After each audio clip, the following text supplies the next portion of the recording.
welcome to RHAP.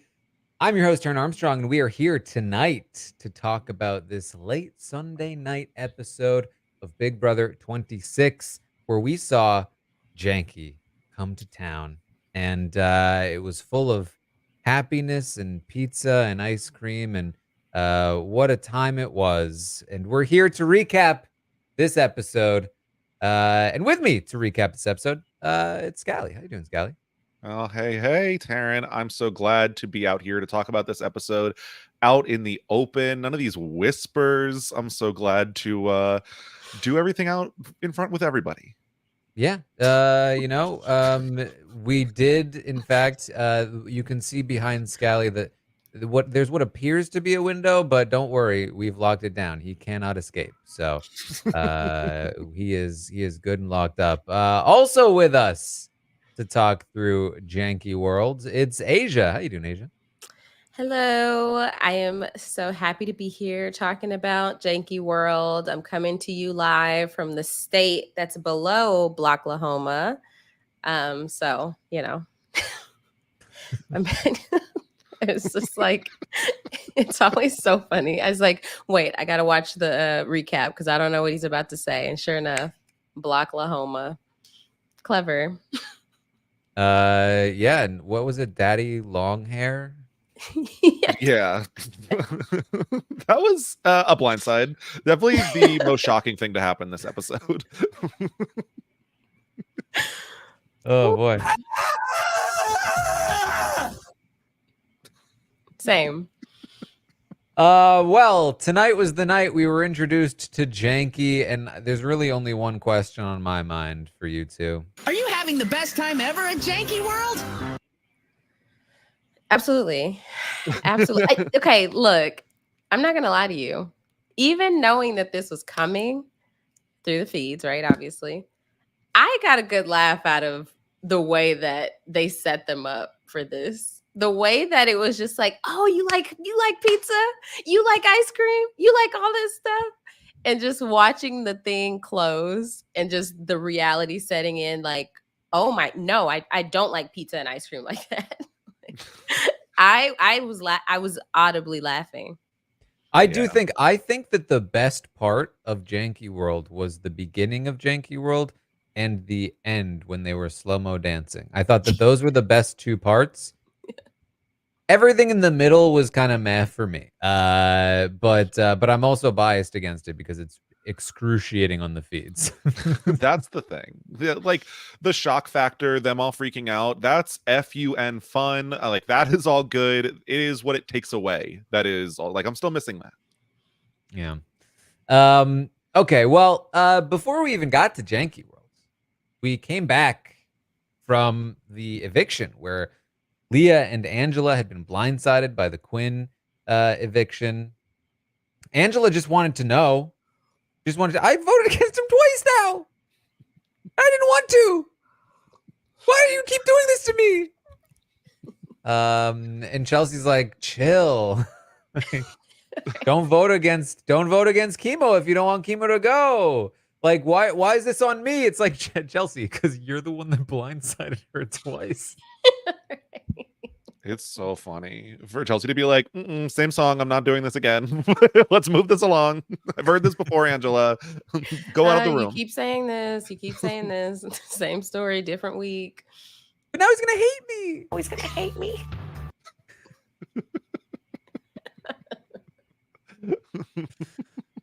And there's all this drama. Leah is swearing revenge. If they think they're going to take out my allies, just wait. Just wait till I show them by not nominating any of them. Just wait! I'm going to get them back by protecting them on my HOA train. Yeah. Just wait. I'm going to nominate your allies like is the structure of the game and was probably always going to happen at some point or another. Yeah, I don't know how to take Angela anymore. Like, is this a bit? Like, is she doing this to just be like funny? Oh, he's gonna hate me. I'm so sad. If it's a bit, keep it going. Right. Like No messing around. Give her the Emmy. Like, no messing around. You know, it's got to be a guarantee.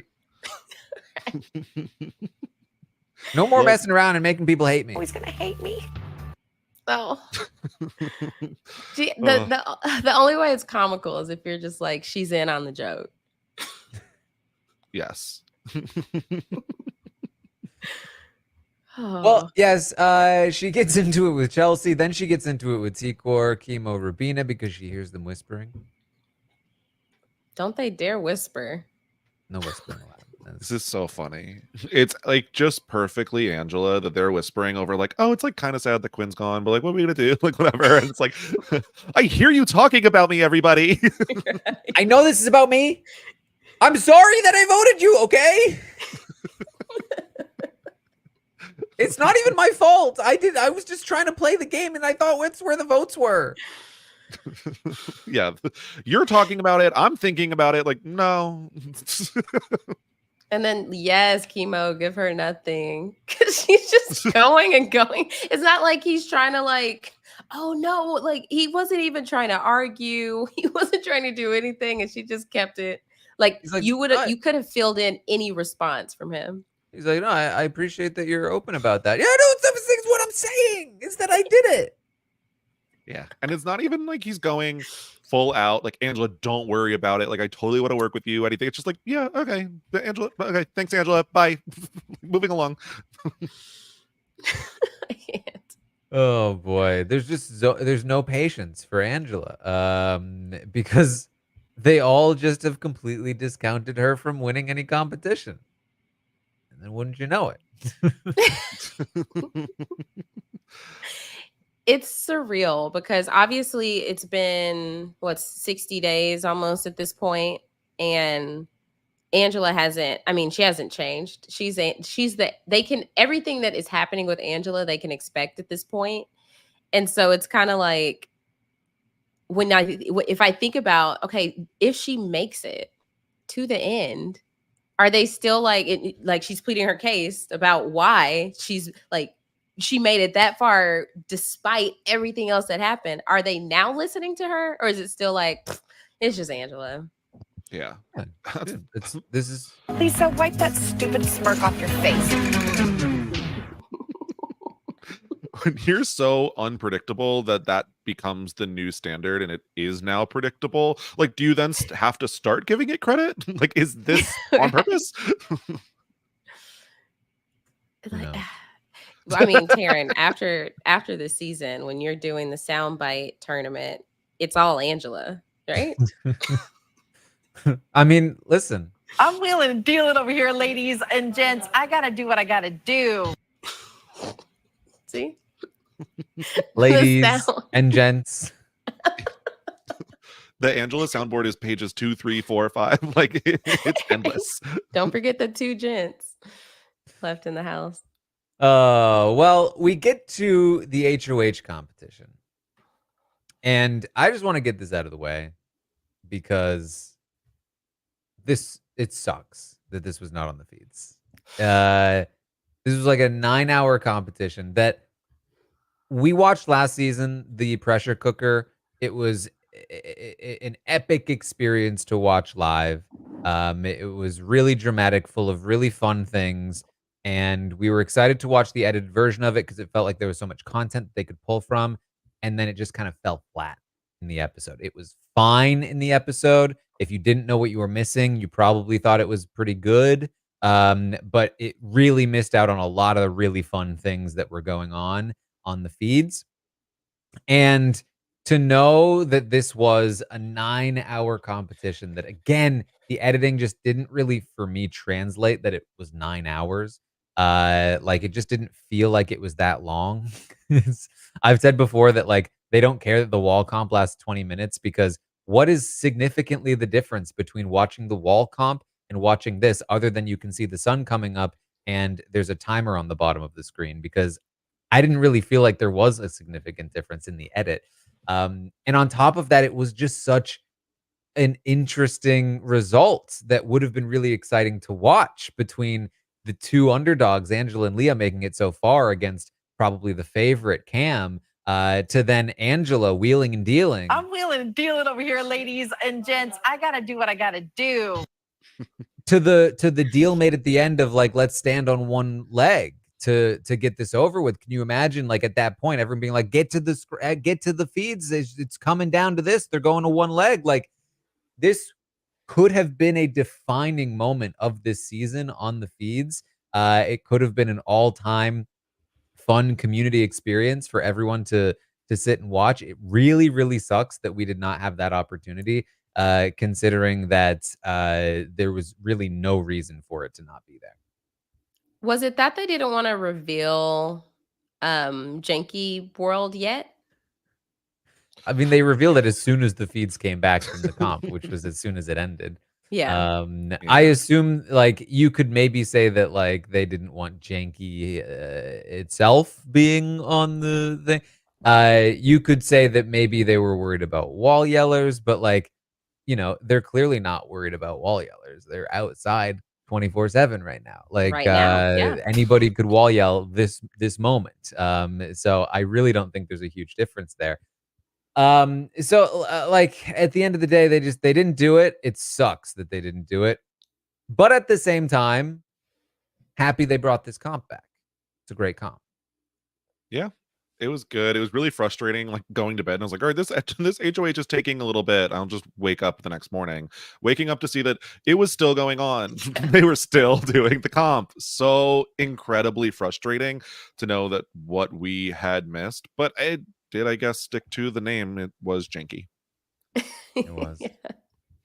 Yeah, I mean, I laughed again when they had to set it up themselves. I was like, that's hilarious. But it was, yeah, how the way this would have been so entertaining to watch on the feeds.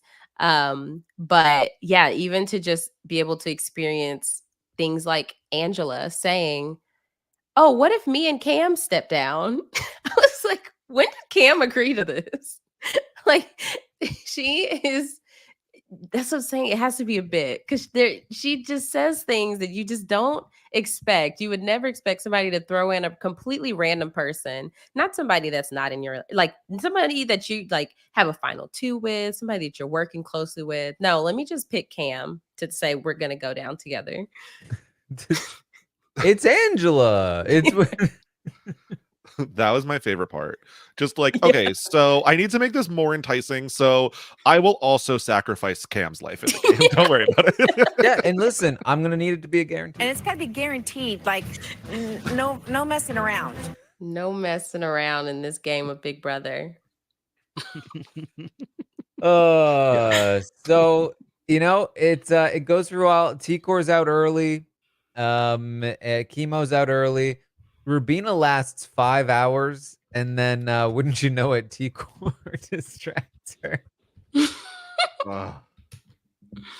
That was so brutal, because it was like 1 minute after, so like, you know that it is not like a mistimed thing on the episode that is edited. She is in the middle of answering T-Core's question, and boom, drops.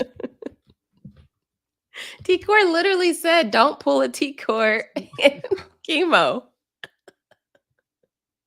Did you see Chemo look at her after she said that?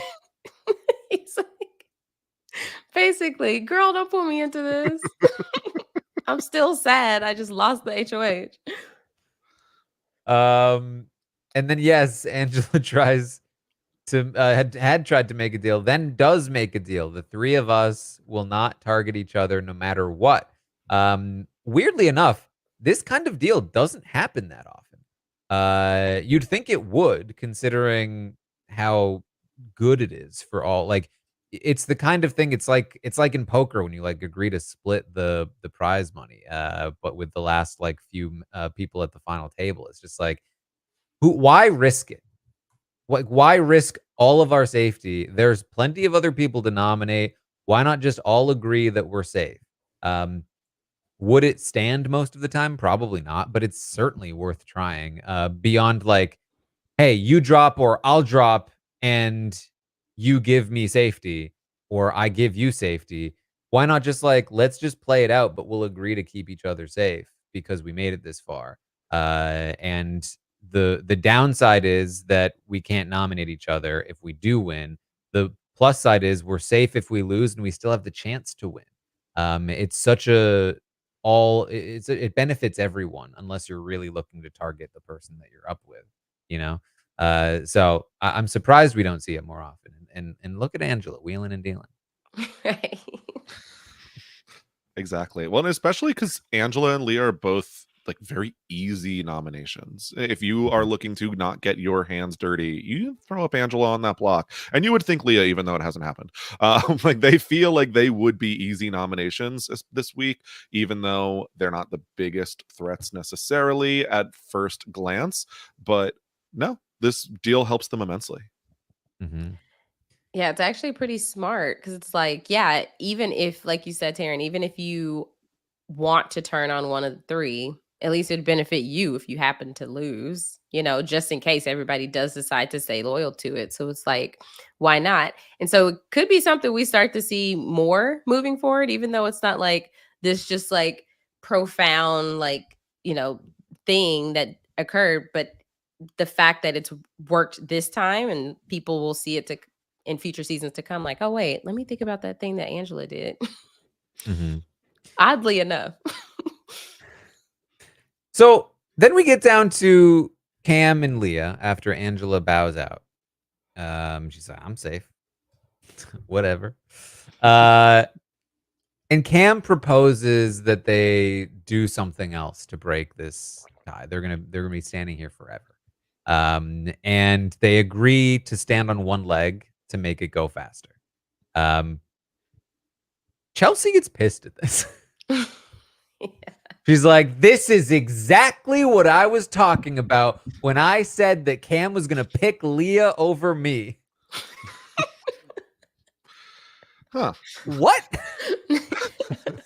I knew we would end up in Janky World and Cam would stand on one leg. Oh, exactly. I saw this exact thing happening. I knew that he would think that he's better at standing on one leg than her because he likes her more than me. Like, what? I don't know if it was like, maybe she thought, okay, if they go to one leg, Leah is a chew-in to beat him against that. And so that's Cam basically handing it to her. But like, maybe she was just like severely doubting his balance. Yeah, I mean, he basically what he said was like, I play football. I've practiced, balance a ton. I feel like I have an advantage here. And turns out he didn't. Leah had him beat.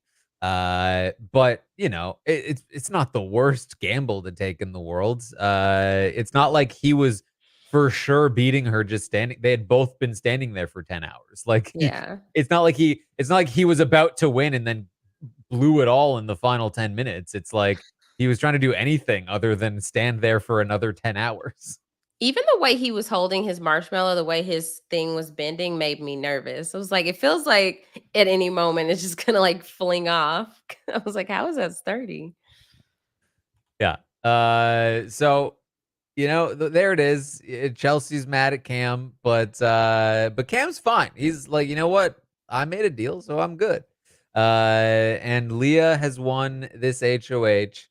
Maybe and the reality set in for her that like, okay, they all saw that those three are safe. And maybe she's thinking like, okay, Cam didn't throw me into that deal. So now I'm one of the 5 that could go up. Mm-hmm. Yeah, and I mean, rightfully so at that point. I mean, at the end of the day, there's only so much you can do. But yeah, it's certainly frustrating if you're sitting, on the sidelines watching people be safe. Yeah, 3 people safe within an 8-person cast. That's not great when there's at least 2 nominees. What does she expect her to do? Those 3 pick a +1, and now 6 people are safe. Right.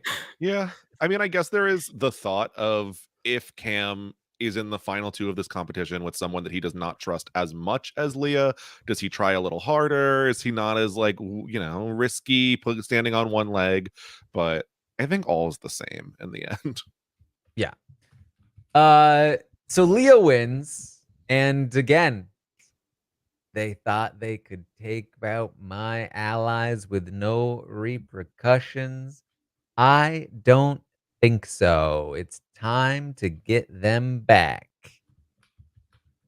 after I target the trio.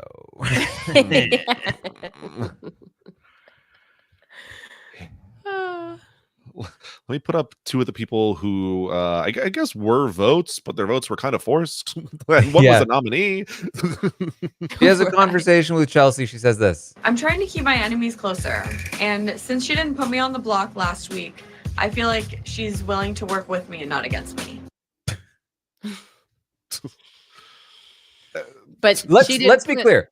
The reality is that Chelsea wanted to put Leah on the block from the moment she became HOH. Very nearly did initially. Very nearly did as the replacement nominee. Instead, put up Quinn because he was close to Leah. Voted out, helped orchestrate Quinn's vote out because he was close to Leah. And she knows all of this. No, maybe not all of it. She knows most. She knows she was an option to go up, and that Quinn just went up instead. And yet, I think she wants to work with me. It's so questionable. Like, not even a mention of like, I need to go about this carefully because I'm scared. Like, I need to make sure like a shot lands if I take one. No, just fully. I want to work with Chelsea. This is my now like tight ally. Like, what? Right. The logic is not logicking because she didn't put a lot of people on the block. Like Chelsea didn't put a lot of people on. Like that doesn't mean that she's willing to work with everybody who didn't hit the block. Mm-hmm. Yeah. And I think kudos have to go to Chelsea because this I think she made the right move last week, even though it was a little shaky there, here and there, in terms of what she actually wanted out of that week. But she made the right move last week. Then she hit the absolute worst case scenario this week. The one person out of two people. One of the two people that couldn't win HOH won HOH. That's a rough draw, and now she's in some trouble. But the damage control that she did a few days prior was effective enough to keep Leah off of her back for these initial noms, at least. And it's huge that the initial noms did not go against her because now she has a lot more outs in the future, depending on what happens with the veto. So, this is the kind of game-winning stuff that that good players go through, which is that like bad scenario, but I'm able to survive it. And once you get through it, it turns from a very bad scenario, the thing that could have ended her game, into the best possible thing for her game. Instead of getting out, she skyrockets in value because, as she says herself, Leah's going to do it for me. Leah's going to take out the trio for me. That's it. That's exactly what I wanted for Christmas. I get to take out her closest ally and then take out her closest ally again. And then she gets to take out somebody that's a trio on the other side for me. And then I get to take her out next week. Like, that's so good for me. Thank you so much. Yeah. Best Christmas ever. It's mind-blowing. I mean, keeping the person who had less of a reason to keep her safe this week, who had less of a relationship with her, less of about everything in the house, but is still able to turn this into a huge positive for her game. Yeah, it's just like the best resume point that she could have. Yeah. Because do you credit this to her social game or just her strategic abilities? I mean, I think that if we trace it back, what Leah had said prior to winning this HOH, a few days prior to winning the HOH, she had said, if I win HOH, I want to put up Chelsea and T-Core because T-Core is the only person that Chelsea can sit up against and go home because Chelsea is my target. Then she had like a 2-hour conversation with Chelsea where they hashed things out a little bit. This was on the floor in the bathroom. On the floor in the bathroom. And did that conversation mean anything? No. But it was more than, what a lot of the trio often does. Yeah. So I think you have to credit that conversation by saying it did just enough to build just enough of a bridge for Leah to feel like, now that I'm in power, I don't want to, I want to complete that bridge instead of tearing it down. And that, I think, is definitely the wrong move. But Chelsea gave her the tools with which to sort of demolish herself. And she has done so. And so I think I would say social game more than this was like deliberately strategic, but it's all under the same package. Yeah.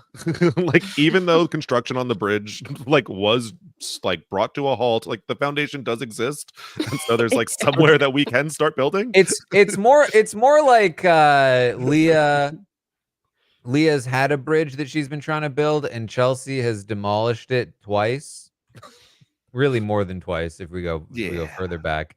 But then Leah went to Chelsea and was like, yo, why do you keep doing this to me? Why do you keep ruining my bridge? And Chelsea was like, oh, I didn't even mean to. Oh, I'm so sorry. Hold on. I've got somewhere.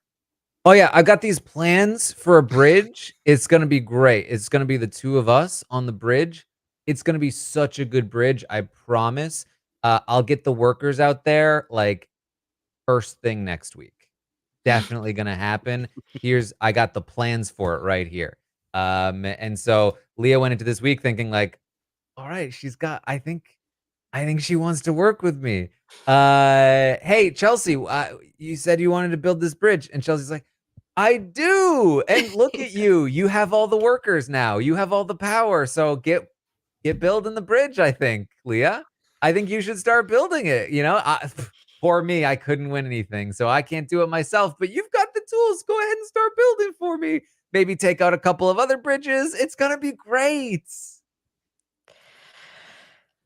Yeah, I think it has a lot to do. Yes, it has as much credit as Chelsea deserves in this situation. It's it has a lot to do with just Leah being just a little bit naive.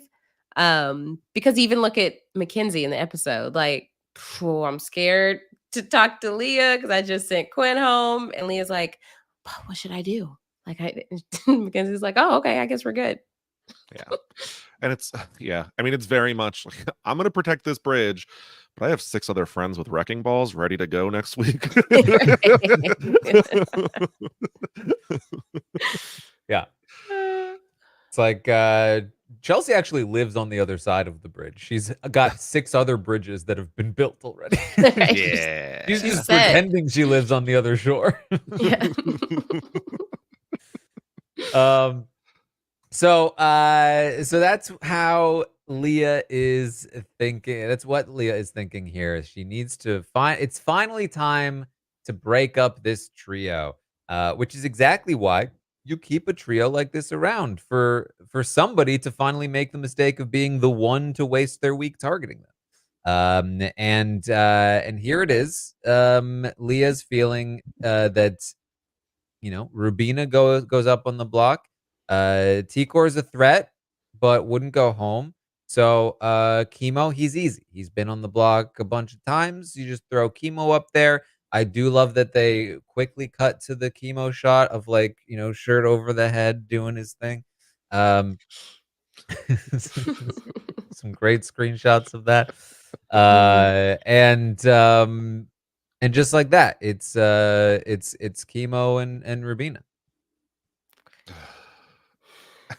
There's a world in which I could get the threat of the trio standing out if Chelsea didn't also have a trio. Yes. Yeah. Okay. The trio controls the votes, and I would like my trio to control the votes. So we talk about this nom ceremony? Okay, please. Because why? I mean, it was right there. Smash the bottles of the ones that are not nominated. They have That a would be whole amazing. new system. They've created bottles with names on them. And I'm like, okay, we're finally going to have some fun. Yeah. We're going to throw some bottles, smash some bottles, shoot some bottles, knock some bottles down. I don't know. But it's going to be, this might be like an improved key wheel. You know, like one by one. You're safe. You're safe. You're safe. I don't know. Or maybe it's just smashing some bottles. Maybe it's just like my first nominee is chemo. Yes. You know what I mean? Like smashing and then she brings out 2 rings. I'm like, I'm getting concerned. Are we gonna toss the rings? That seems weird. What if she misses? What if she has to toss the rings on her nomination? You're right. Oh shoot, I didn't mean to nom Angela. All kinds of possibilities are running through my head. And all I'm thinking is nothing can be worse than what we already have. Of my first nominee is, my second nominee is Shirley. Then she starts holding the rings over the bottle. She said, I'm going to put the ring on the bottle of the nominee. I'm like, oh, okay. She goes, my first nominee is... Same thing, different font. Doesn't even say the name. Still. It was so incredibly brutal. Fetish is it on production for not saying names when they nominate people? What is wrong with them? Oh. Yeah. I thought we were at least like backing up into a key wheel situation, but like, no, you know, we had 45 minutes of content that could have like gone to anything, but unfortunately we still couldn't find time for this. Here's what I ask of you, future contestants. Refuse. When you do nominations, I want you to go, my first nominee is chemo. And they'll be like, I'm sorry. Hold on. Yeah, you're not supposed to say the name. Oh, sorry about that. Don't worry about it. Let's run it back. Sorry, I ruined it. They already know now. Are we gonna run it back? Okay, okay. For second nomination, I'm definitely not gonna do it again. Okay. My second nominee is Rubina.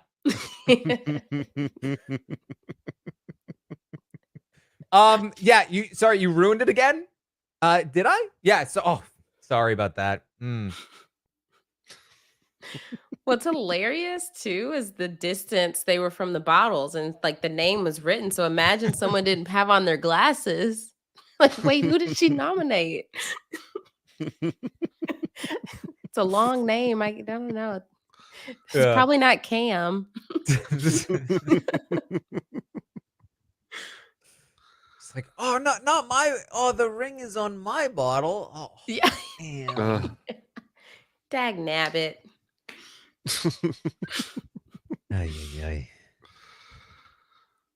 Anyway, what I did like was the dancing after. Immediately calling them to dance and then doing the slow-mo with the dancing over the final diary rooms. That was great. Yes. Inspired. This was super good. We've definitely seen, I think, like a couple times where they like call out a punishment right after a nomination ceremony or a veto ceremony. And so I'm glad that they held true with that because at least that was entertaining. Yes. I do think that, they played like carnival music over it. I feel personally, I think if I were editing, I probably would have chose like extra dramatic music over the slow-mo dancing. But listen, you can't have it all. It was good. It was fun. Yeah. Imagine how much better it would be if it was 2 people who cared about being on the block. Yes, I was just thinking that. I was like, on one hand, you have Chemo, this is his 17th time on the block. Then you have Rubina, who's like Hey, I'm here for a good time. I may be on the block, but it's okay. I'm gonna do the worm. It's all right. Listen, I've been here a bunch. It just works out. I just do very little. Sometimes give a speech, Ugh, and it's just rolling off my back. Yeah. what we could have had. Ah. Oh boy. So yeah, those were the nominations. We did have like a whole segment revolving around the just the living outside part. That it's hot out there. These are rough conditions, Asia. It's really they're used to being inside, and I really feel like maybe too harsh. Yeah, I mean, I couldn't imagine. Yeah. It must have been really, really hard, Mhm. having to sleep outside when they're used to sleeping inside. Yeah. And eating pizza, ugh, and ice cream, gross. I mean, they have to like go into the shade. Yeah, they had to like wave the freezer that was accessible to them. They had to wave the freezer to cool off. It was Yeah. like, oh my God. That's I mean, amazing. it's like, where's the AC? Like Right. inside? Come on. Brutal. Oh, and then the shower that they had out there. Who Mm. even knows if it was the right temp? It was like cold. And their bathrooms, Yeah, like, with the door. yeah, with the door that was like hot in there, I Yeah. think. Yeah. I mean, Big Brother, why on earth would you do this to them? They were miserable. And then you hear T Core say, "Oh my gosh, this is only day one." Oh, I feel for them. Hmm. Yeah. It has really dampened enthusiasm, as you've likely seen in this episode alone. Game talk is slow to a crawl. They are just laying outside. Like all of those images of Angela just like face planting on the ground in the house throughout the season. That's everyone outside always. They're just all just like knocked out until they have to do a dance or sing a song, and then they start singing about Janky. Yeah, it's brutal. When like around the wall to do your laundry is the best spot you have to talk game in private. Is I don't love this. And then I've been thinking about this because it's I've thought about it many times in my life. If I had to, could I only eat pizza? What if For it a was week. just like, okay, it's not the same toppings every time. Right. You get variety. Like, they have pepperoni sometimes, they have supreme sometimes. I mean, can I request toppings? Because all of a sudden, I can basically eat whatever I want, just with pizza under it. Yeah. I can have a breakfast pizza. I can make a lunch Yeah. pizza. Listen, I somewhat regularly eat salad pizzas.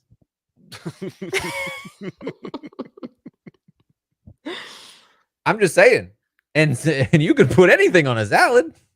Yeah. Look, if people are gonna force me to eat pizzas, making money all week by being there, maybe I could do it. Maybe there is too much of a good thing. I love pizza. I genuinely think this is actually very doable, but it entirely depends on the pizza. Yeah. Because if you're just getting like the kind of pizza that you pick up and there's a stream of grease dropping down, yeah, you're probably gonna die. But if you can choose the dough, you know what I mean? Like if you can be in charge of the makeup of this pizza, you can have it all. Yeah. Well, if I know Big Brother, I'm sure they have many options on dough. Oh, you guys want whole wheat? Yeah, I'll definitely get that. Hey, thin crust. You can eat a lot more thin crust than the thick crust we saw on the episode. Certainly. Yes. It's I don't know what kind of pizzas they have actually. I have not been paying attention to that. It looks like it's DiGiorno's to me. It does look it is giving strong DiGiorno's. It looks Yeah. suspiciously like DiGiorno's. Okay. Which Heavy. would not be great for more than one day. Yeah. Right. Great for a one time. Even one day every meal, that's a lot. Yeah. So, well, I guess we'll continue to see how they fare out there. Anything else in this episode to talk about? Or should we talk about some feeds? We should get into it. All right. There we let's go. get Oh, well, into actually, it. real quick, Mm. it is. I would like to say it is impressive that Angela was able to last so long in that competition. Like 9 hours. Like I wouldn't have guessed it for Angela. So props to her. Yeah. There you go. Sign of a good competition. Totally, like, seemingly random field of competitors after 9 hours. Great design. I also do like Leah being like, I have to split up the trio. T-Core will beat every single person in the final two and has never been nominated. But only not nominate her. Oh, okay. All right, sure. Listen, Can't do that. it's only the final 8. We've got to weaken our targets before we actually take the shot. Yeah. All right, let's talk about some feeds. The Office of Civil Defense has issued the following message. This is A spoiler. warning. A spoiler. Warning means that an actual Spoiler. against this country has been detected and that protective action should be taken.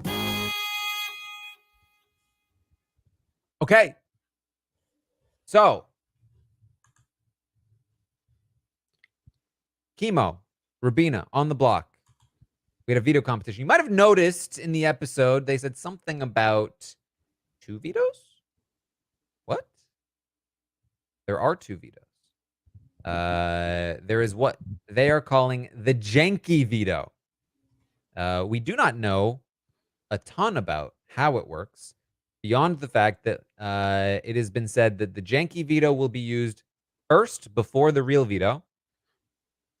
And there is an expectation that the holder of the Janky veto might need to complete some kind of task or test of some sort to be able to use that veto. But with 2 vetoes in play, there's a lot of opportunity to shake things up with these nominations and really maybe correct some errors. And wouldn't you know it, the 2 people who sat out of the veto were MJ and Cam. 2 people who probably the most likely to win any given veto, as they tend to be more physical than HOH competitions. Turns out the veto was a puzzle. And I really like puzzles, baby! Tucker really liked puzzles. But now the person who likes puzzles the most is Angela. I'm wheeling and dealing over here, ladies and gents. Because Angela won the veto. Her 3rd competition this season. Should we say comp queen? Look, We should Her not 4th say it. her 4th veto. The first she's won, but 4th veto she's had. Angela wins this veto. And I believe in 2nd place came Leah, who, because of that, won the Janky veto. So Leah and Angela now hold 2 vetoes, theoretically. With these vetoes, they can collectively do anything they want with the nominations, and nobody can stop them. They can literally put 2 people, anybody they want, on the block, and there's nothing that those people can do about it. They can't win a comp to save themselves. This is unprecedented power. It is a lot of power to be able to absolutely guarantee lock in 2 nominations at the end of the week, and there's nothing they can do. So the question then becomes, what are they going to do? Because as we saw in this episode, Leah seemingly has her eyes set on the trio. Now, we weren't sure. It's been a long time. Again, outside, hard for them to have conversations. Planes are flying overhead. They're whispering. They finally were doing some one-on-ones. And it became clear pretty quickly that Angela, she does want to use this veto. All on her own. This is her idea. She would like to use the veto. It's been used on her a lot, but she would like to use the veto because she kind of owes somebody one. Maybe two. You might be thinking, who? Oh, he's going to hate me. Chemo. She voted him out twice, but she loves him. She wants to take Chemo off the block. Chemo, the otherwise target for the week. Angela wants to take him off the block. So she had a conversation with Angela during this episode, like literally like an hour ago. And they were talking about, Angela was informing Leah, I want to take Chemo off the block. That means you're going to have to put somebody else on the block. And Leah said, that's fine. You might think, here we go. Now she's going to put up Chelsea, right? Chelsea against Rubina. Maybe even use the veto on Rubina. Do your initial plan of Chelsea and Tikor. Guarantee that one of the two top threats leaves the game. But at the very least, Chelsea versus Rubina, something that's workable, right? You can play both sides off of each other. There's a lot of options. However, at the moment, it's looking more like they discussed the option of, well, why don't we get Tikor up there on the block? Not as the target, just as the pawn against the target Rubina. Yeah. I don't know. I feel like there had been work done. Like Chemo actually asked for the veto to be used on him this week. There was a miracle. He Wow. did ask to come off the block. It was so great. And it looked like Leah was almost even preparing Cam for a world of like, I want to work with you. Well, like maybe no matter what happens, like let's try to, I trust you. And then something shifted. And now all of a sudden, Rubina's the target. Yeah, I mean, I don't, not for lack of trying, I would imagine. I think that like in Leah's mind, it's just like, well, I can't get out Tikor, so I'll just put her up, and then they'll vote out Rubina, which is kind of maybe probably true, because it really, if you're Chelsea, there's no reason to vote out Tikor over Right. Rubina. It would be quite silly, in fact, to do so. So if Tikor goes on the block against Rubina, she is likely staying unless Chelsea decides to vote out Tikor, which again I think would be kind of a strange move to make at this point in the game. But she does have another veto. You don't have to accept those results, but I think as we saw in this episode, she is actually looking to potentially work with Chelsea, Cam, and MJ. Now, this was made a little confusing because she did just have a conversation with Cam where she talked about all the reasons why she should put Chelsea on the block and why she doesn't trust Chelsea. So it feels like she'll hear about that at some point, maybe, but I'm sure it'll be fine. I'm just curious to see what this second veto is because, this plan with Tikor and Rubina, you could easily count the votes to see that Tikor would stay. But then it's like, what is if she is able to use her veto, she takes off Rubina, and if she is planning to work with Chelsea, who else would go up? I don't think what she said to Angela was that she doesn't want to use her veto. Okay. So assuming Angela takes Chemo off the block, Leah would then likely not use the veto at this point, at least according to that conversation with Angela. She did specifically mention, she said, I thought about doing what we talked about, T-Core and Chelsea on the block, but I worry that Chelsea would stay. So I don't want to do that. Because then she's like, yeah, because she's saying then we were going to work together, and if she stays, then obviously they're not working together because she put her up. But I'm just a little confused about how she thinks Chelsea would stay, considering that the primary reason she's targeting the trio is that they'll always vote for each other. And if right. the trio votes to keep T-Core and Angela votes to keep T-Core, I guess you might be saying you don't trust Angela to vote out T-Core or to vote out Chelsea. But like, And then you're getting out the person you think beats everyone in the final two who's also not going to work with you. right. Like, oh. It's that outside air affecting them. That's all it is. Listen, what are you gonna do? It's still certainly a better position than they were in before. I mean, I do think that T-Core on the block against Rubina is a slightly better spot than Chemo on the block against Rubina, but not by that much. Yeah. Because there is a chance it opens the door for Chelsea to make a mistake and take out T-Core. Chelsea has talked to MJ and Cam, it was last week, about getting rid of T-Core because T-Core is the glue between Rubina and Chemo. And while that is pretty true, it doesn't really matter because if you get rid of Rubina and it's just T-Core and Chemo, it's just two of them. And where does T-Core go? To Chelsea, right? Like, let's imagine the world where this goes through. Leah puts T-Core on the block, replaces T-Core with, Angela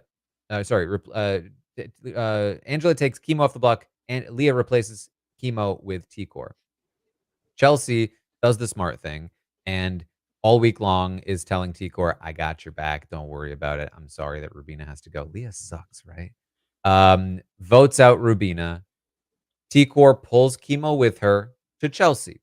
And Chelsea sells it as like, three of us, right? Like, I'm the new Rubina. Meanwhile, she's got her final two with Cam, her final two with MJ, and their trio over there. And Chelsea just gets to sit in between two trios as the center point. It's like a little bow tie. And guess who's not in any of that and not valuable to Chelsea's game at all? It's Leah and Angela. And really from any side of the bow tie, Chelsea can just swarm the two of them because that's just the clear move at that point.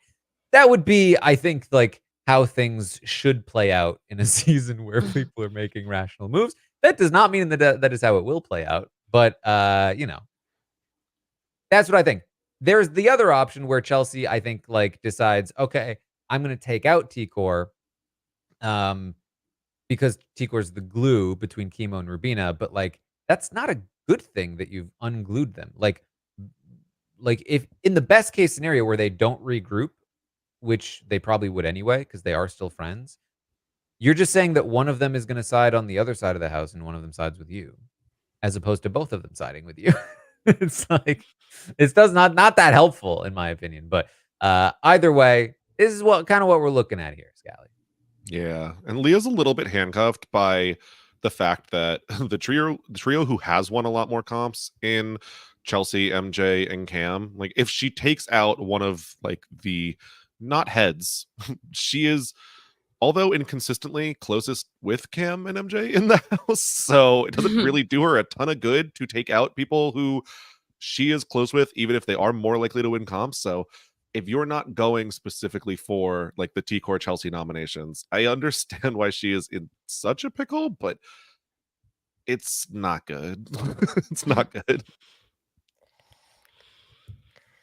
If it does end up being T-Core on the block versus Rubina, I do think that, yes, right now it may seem like, that it would not make sense. I mean, yes, you explained the bow tie situation. But I think there's enough time between now or I guess the veto ceremony and Thursday for them to realize, why are we keeping someone who can easily win in the final two? Right. There is that, right? Like, can Chelsea actually hold on to both MJ and Cam to keep T-Core when it doesn't benefit either one of them to do so? And to that end, I would probably just point to the last 2 weeks. Yeah. Because it probably won't be that hard. But theoretically, they could, eventually come up with an idea that actually benefits one of them, and they could be like, "Wait a minute, why are we keeping T-Core? That makes no sense for us." Yeah. But I'm not gonna hold my breath. So that's about what we got from the feeds. Either way, fun stuff with the competition outcomes. I mean, this was exciting stuff. We are now in a world where women have won more than half the comps. What? Wow. Yay, What? women. That's more than double the amount of percentage from last season. Oh boy. Yeah. I mean, look, we ask for it all the time. This is almost like as close to as perfect of comp outcomes as we could have come for like potential this week. It might not be realized, but there was a lot that could have happened here. Mm-hmm. Yeah. All right. Anything else? Anything else to bring up here? It'll be interesting to see how much content they're able to get out of Wednesday. We will see. We will see. All right. Well, that is what we have for you then here tonight. I will be back tomorrow morning, 11 a.m. Eastern, to update you on everything that happens today and tonight on the Big Brother 26 live feeds, including, if there are any locked in plans for these nominations and veto usages. There's still a chance. Leah was clearly considering the idea of putting Chelsea up on the block as her pawn instead of T-Core. Intentional or not, I do think that would be a significantly better move. But as of right now, it does seem likely she's leaning T-Core. But I'll update you in the morning.